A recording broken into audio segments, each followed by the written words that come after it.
West Indian food isn't very well known in Seattle, but Pam Jacobs and her kids are here to change that.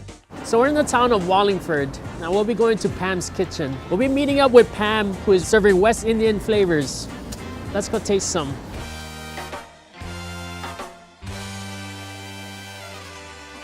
And we're gonna make goat curry. Goat curry. In Trinidad, our curry is so different from India curry, although we came from there. Our grandparents, they took whatever they came with and whatever they found in Trinidad and they make their own curry. We're gonna put some jeera, which is cumin. Our curry goes into this. Put the garlic in first. So now the onion goes in Now the there. onion. Some tomatoes too. Okay. Now we go in with the goat. Oh, you know it's gonna be flavorful already. Oh my gosh. When the goat gets in there. Yes. Black pepper, salt. And now we go in with the hot stuff. Habanero. And this is just habanero that's been chopped up. Okay, so this is cilantro and parsley.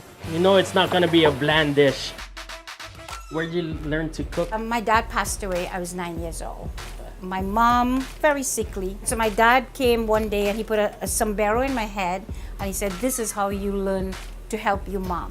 He showed me how to do dishes. It became something I wanted to do as a little girl. I put everything into it when I was cooking.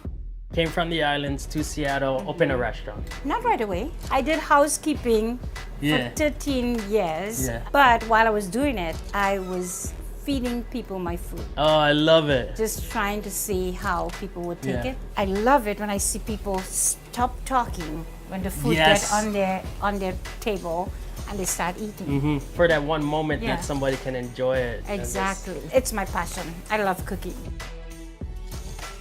People would come into my restaurant and ask for a jerk chicken. Jerk chicken. And I had never had Jamaican jerk. This is what I came up with.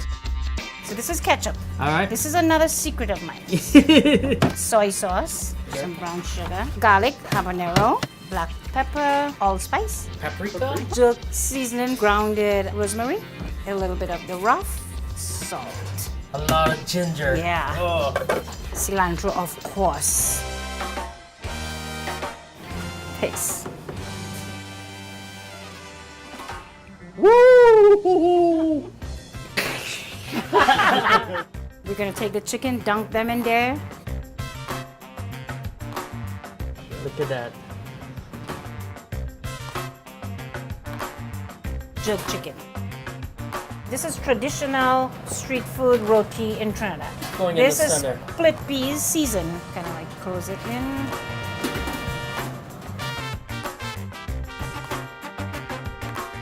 And then that's your roti. So we have a bunch of different rotis. So in Trinidad, we call this paratha. That's the Indian name. And we also call it basab shat. I'm busting it up. Oh no, you beaten that. Come on. Yeah. When people come out here, they feel like they're in my kitchen. I make them feel that welcome feeling.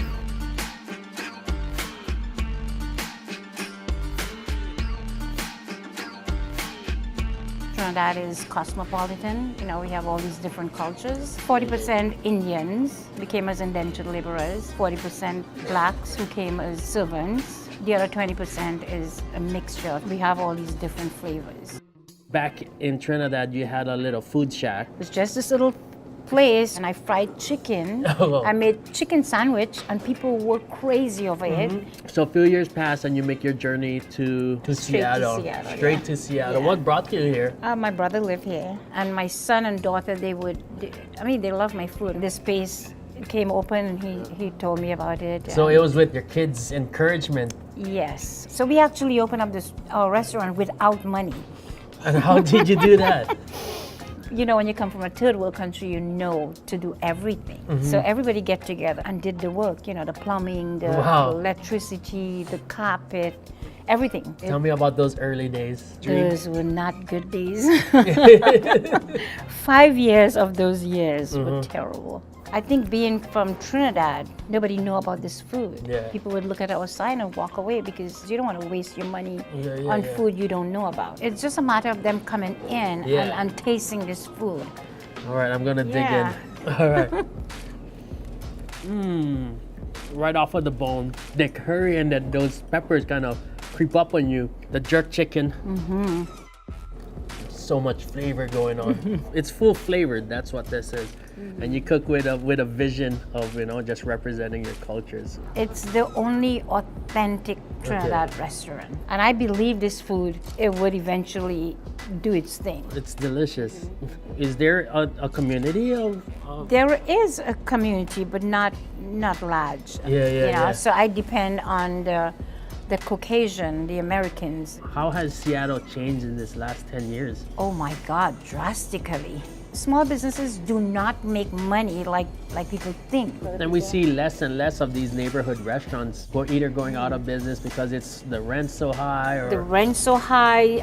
It's hard to get against- workers. I think it has something to do with the minimum wage. You know, it's a struggle. Yeah, well, why stay in Seattle for you? Seattle is home.